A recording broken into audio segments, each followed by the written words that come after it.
residents of Hermosa Street, Barangay 183, Zone 2, Tondo, Manila have been experiencing inconvenience. Mahirap kasi lagi kami naglilimas ang bahay. Kasi ang hirap, hanggang dito yung tubig sa bahay, hanggang tuhod. Tapos sa labas hanggang dito. The road there that did not usually get flooded before. Ayan mga DDS. Panoorin nyo maigi ang project ng panahon ng tatay nyo. Ginawa ito noong 2018 at natapos noong 2020. Pero hindi gumana yung pumping station na ginastusan ng gobyerno ng 774 million pesos. Ano nangyari? Really? Di ba gayabang nyo mga DDS na sinisisi nyo lahat kay PBBM yung mga nangyayaring baha ngayon, nasaan yung 5,000 na flood control na pinagsasabi nyo? Yung 13,000 plus na ginawa ng tatay nyo. Ito yung isang example. Isa pa lang to. At nag-uumpisa pa lang sila nag-inspect sa mga proyekto ng Duterte administration. Kita nyo, halos 1 bilyon ang ginastos ng gobyerno. Hindi gumana, mas lumala pa. What? Yung pagbabaha sa Tondo, Manila. O sige nga, magyabang na kayo ngayon. Or now the floodwater reaches neck deep in their area. Earlier, DPWH Secretary Vince Dizon and Mayor Benjamin Magalong were dismayed when they saw the pumping station. The engineers of the field project faced them. It was revealed that the pumping station, built 8 years ago, has not been working.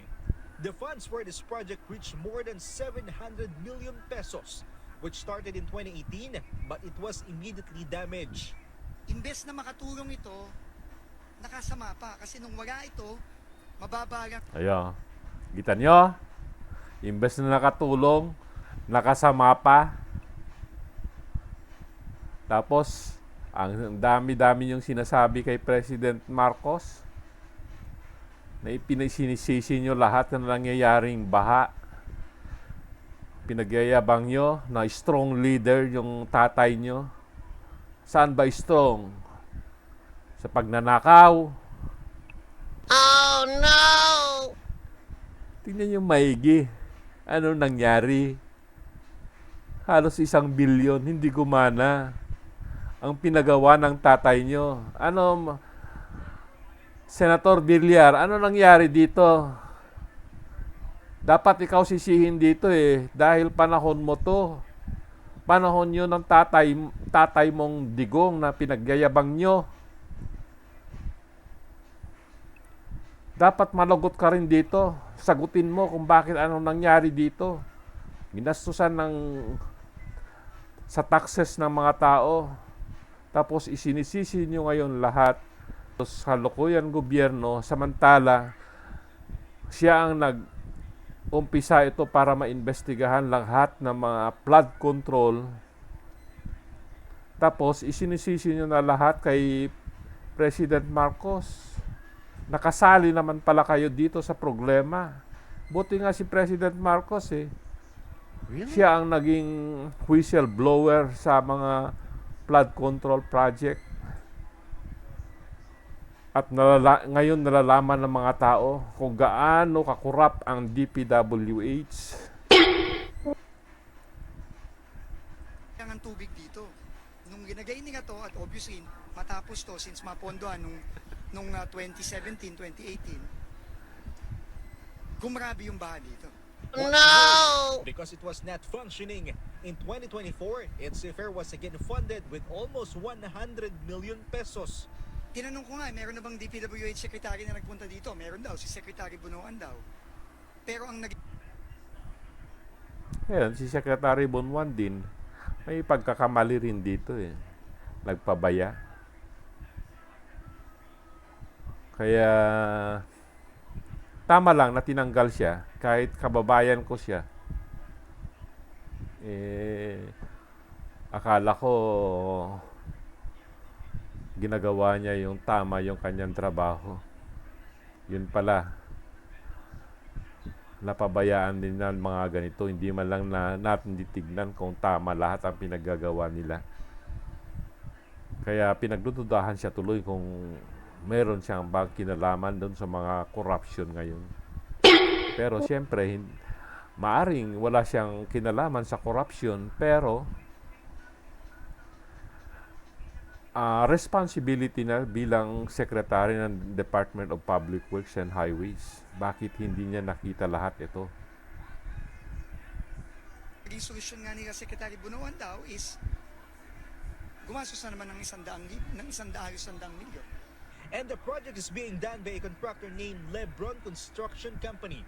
Aside from not functioning, today's inspection also revealed that the project did not even have a building permit, so there is no electricity. And I'm gonna tell you straight, huwag na kayo lumayo. O tingnan Kanino naman kaya tong Lebron Construction Company na to? ninyo, Walang kuryente. walang kuryente. Kasi walang building permit. Pag walang building permit, hindi yan bibigyan ng Meralco. Another suspected reason for the failed project, none other than corruption. It's possible that some benefited from the funds allocated for the Ayan kasi, tinanggal nila kasi yung yung kuha ng permit o approval ng local government. Ginagagawa lang sila ng mga proyekto sa mga isang lugar na wala nang pakialam ng local government. Panahon daw ni Duterte, tinanggal itong prosesong ito. pumping station. That is why Mayor Isko Moreno Dumagoso also questioned lawmakers. Dalawa yan. Noong una, Lopez. After ng Lopez, Roland Valeriano na hanggang ngayon. I mean, I'm not saying he's at fault. But Lopez na pala itong yung congressman nung inumpisahan nito, no? Tapos si Valeriano na. Hindi ko masyadong kilala itong Valeriano. Kung sino itong congressman na to. Kaya malaki ang pagkukulang ng dito. as far as the pattern is concerned, with regard to congressional insertion, discretion, and lobbying or pooling resources from the respective district out of the NEP, out of the GAA, is congressman ang gumagawa. Mayor Benjamin Magalong and Department of Public Works and Highways Secretary Vince Dizon stood firm that they will investigate the anomaly in this flood control project. Walang magasakit eh. Yun ang problema, tingin ko. Walang magasakit. Gagawa ng proyekto, Tama, wala silang malasakit. Kasi inuuna yung mga bulsa nila eh. Kaya dapat managot lahat ng mga to eh. Kahit sino yung mga congressman man yung nakialam dyan. Paano nangyari yan? Dinagdagan na ng 100 million, hindi pa rin gumana. Almost 1 billion na talaga kasi 774 million plus 100 million, di 874 million na. Grabe, sana ipinamigay na lang sa tao yung pera kaysa naman ganyan, hindi naman gumagana, hindi nakatulong. Kaya dapat nga makulong lahat ng mga yan na sangkot dito eh. iwaga na hindi gumagana o substandard o minsan ghost yung proyekto. Kayo, yung mga Duterte, Dotae na bumabatikos kay PBBM, manigas kayo. Dahil si PBBM lang ang nag-umpisa lahat ng pag-iimbestigang lahat na to. Dapat nung totoong strong leader, yung tatay nyo na Dotae, dapat nakita niya hindi nangyayari ito. Kaya yung mga sumusuporta sa kasalukuyang gobyerno, sana suportahan natin si President Marcos dahil siya lang ang totoong leader na makakatulong, makakasolve ng mga ganitong na itong mga problemang to. At sana maikulong lahat ang mga salarin sa mga kontrobersyang mga ito, mga corruption sa flood control. Ito pa lang yung pinapakita nilang na flood control ng Duterte administration, pero may nakita ako kanina sa Davao Occidental yata yon na ghost project panahon ni Duterte na nabayaran na yung contractor, St. Timothy Construction, pero mga 3 buwan pa lang ginagawa, hinahabol nila, baka makita. Pero sa susunod na lang itapik yun. Sana suportahan nyo rin ang aming channel. Like, share, and subscribe.